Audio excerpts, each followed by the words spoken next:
ప్రభు కృప మీకు తోడేయండిగాక. ఆయన ఉంటే మనకెంతో ఆనందం. అందుకని ప్రియ కుమారులారా, కుమార్తెలారా, ప్రభువు నందు ఆనందించండి.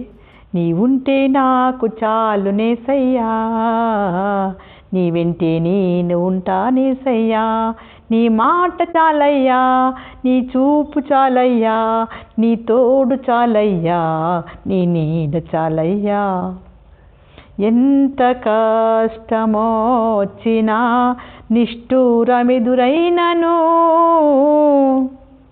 ఈరోజు నా ప్రభు తన బిడ్డల విషయంలో మాట్లాడుతున్నాడు. ఏమనంటే, మరెన్నడూ ఉండకుండా ఒకటి మింగడం జరిగింది. లోకము అందరికీ రక్షణ అనేది ఎలా వచ్చిందో అది మీకు తెలియాలి. ఏంటంటే మరణం మింగడం అంటే మీకు తెలుసా? అందరి మరణము ఒక్కరు మింగేశారు. ప్రభువే అవన్నీ లేకుండా తీసివేశాడు. అందుకే మరెన్నడూ ఉండకుండా మరణము ఆయన మింగి వేయును. ప్రభువైన యెహోవా ప్రతి వాని ముఖము మీద బాష్ప బిందువును తుడిచివేయును, భూమి మీద ఉండి తన జనుల నిందను తీసివేయును.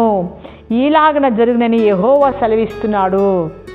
మంచి మాట అండి, అర్థం చేసుకోండి. చాలా మంచి మాట. దుఃఖము ఇక్కడ లేదు, మార్చబడింది మీ దుఃఖం అంతా.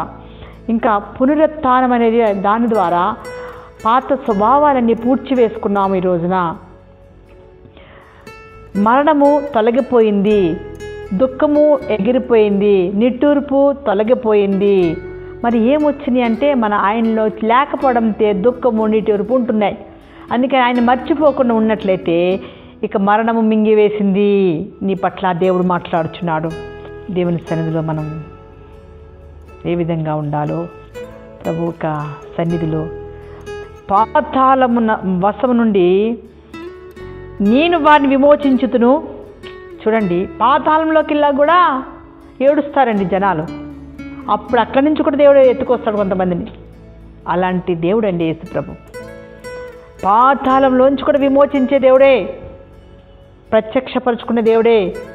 కొంతమంది అంటారు, మేము చనిపోయామండి, అక్కడికి వెళ్ళిపోయామండి, అక్కడి నుంచి వచ్చామండి అంటే అక్కడ వరకు వెళ్ళే వరకు కూడా వాళ్ళకి తెలియలేదట. అక్కడికి వెళ్ళాక అక్కడ దేవుడు అక్కడ పాతాళం నుంచి వెళ్ళిపో నువ్వు అన్నాడట. అక్కడి నుంచి వచ్చాక ప్రభువుని ఒప్పుకున్నారట చాలామంది. ఇదంతా దర్శనంలే. వారు నిద్రపోతే దేవుడు దర్శనం ఇచ్చాక ఆ పాతాళం చూపించడం కూడా జరుగుతుందంట కొంతమందికి.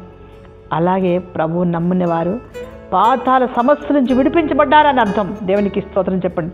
ఓ మరణమా నీ విజయం ఎక్కడా, ఓ మరణమా నీ ముళ్ళెక్కడా అన్నప్పుడు నువ్వు పశ్చాత్తాపంతో ఆయన మాట వింటే నువ్వు ఎవరి బిడ్డవైనావు ఈ రోజున ఆయన చెంతకు వచ్చి విమోచింపబడ్డావు. విమోచించబడి ఆయన చెంతకు వచ్చావు. 8 చూడు, శాంత వర్తనలు వారు ఎరగరు. శాంతం తెలుసుకోలేదు. వారి నడవడిలో శాంతం లేదు, న్యాయం లేదు.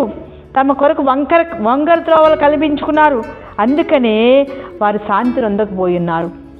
దేవుని శాంతి పొందుకోవడానికి అందరికి ఇష్టమే. కానీ సాతాను ఏం చేస్తుంది తెలుసా? వీరిని వెళ్ళకుండా శోధిస్తుంది, వినకుండా శోధిస్తుంది. అపవాది గుప్పట్లు వీరిని పెట్టుకుంటుంది. అందుకని ప్రభు అంటాడు, నేనే కదా నీకు శాంతినిస్తా. దేవునికి స్తోత్రం, హల్లెలూయా. శాంతి మార్గంలో ఎరిగిన మీరు ఈ రోజున ఆ దారిలోకి పోవట్లేదు. ఏ దారికి? వంకర త్రోవకు పోరేక. దేవుని యందు అన్యాయం లేదు, అక్రమం లేదు. మరి ఎక్కడ అజ్ఞానం ఉంది? ఆ ఆత్మీయ స్థితిని తొలగించుకుంటున్నారంటే పరిశుద్ధాత్మ దేవునితో లేకపోవడంతే ఆత్మీయ స్థితిని తొలగించుకుంటున్నారు, అజ్ఞానంతో పోతున్నారు. పరిశుద్ధాత్మ దేవుడే మిమ్మల్ని పిలుస్తున్నాడు ఇక్కడ. దేవునికి స్తోత్రం, హల్లెలూయా. దుఃఖం ఉందా? లేదు. దుఃఖం ఏమైపోయింది? తొలగిపోయింది. దుఃఖము తీసివేయబడింది. ప్రభు అయిన యేసు దేవుడు మీకోసం ఆయన ఏం చేశాడండి? విమోచింపబడ్డారు. అక్కడ ఆనందమే. నూతన వస్త్రములు నీ తండ్రి ఇంటిలో, నీ తండ్రి ఇంటిలో, నీ తండ్రి ఇంటిలో. అక్కడ సింహం ఉండదు, అక్కడ నాగుపాములు ఉండవు, అక్కడ క్రూర జంతువులు ఉండవు. అక్కడ ఆనందమే. అక్కడ సింహం ఉండదు, క్రూర జంతువు ఉండదు, దానికి ఎక్కి రావు. అక్కడ ఏమున్నది? విమోచింపబడిన వారు మాత్రమే అక్కడ ఉన్నారు, కనబడుతున్నారు. విమోచించబడిన వారి యొక్క పాట ఏంటి? సియోను పాట. పాట పాడండి. సియోను పాట ఉంటుంది అక్కడ. ఏం పాట? సియోన్లో ఆనందం, వారి తలల మీద నిత్యానందం ఉంది. వారి ఆనందంతో వచ్చారు, దుఃఖము నిట్టూర్పు ఎగిరిపోయింది. దేవునికి స్తోత్రం చెప్దాం. హల్లెలూయా. ప్రభు సన్నిధిలో మీరు ఉన్నారు. దుఃఖం ఉందా? లేదు. నిట్టూర్పు ఉందా? లేదు. ప్రభు ఆనందం మీరు కలిగి ఉన్నారు. ప్రార్థన చేస్తున్నా, కళ్ళు మూసుకో. Thank you Lord Jesus. పరిశుద్ధాత్మదేవా, బిడ్డలను మీరు దర్శించండి, బలపరచండి, ఆదరించండి, రక్షించండి, కృప చూపించండి.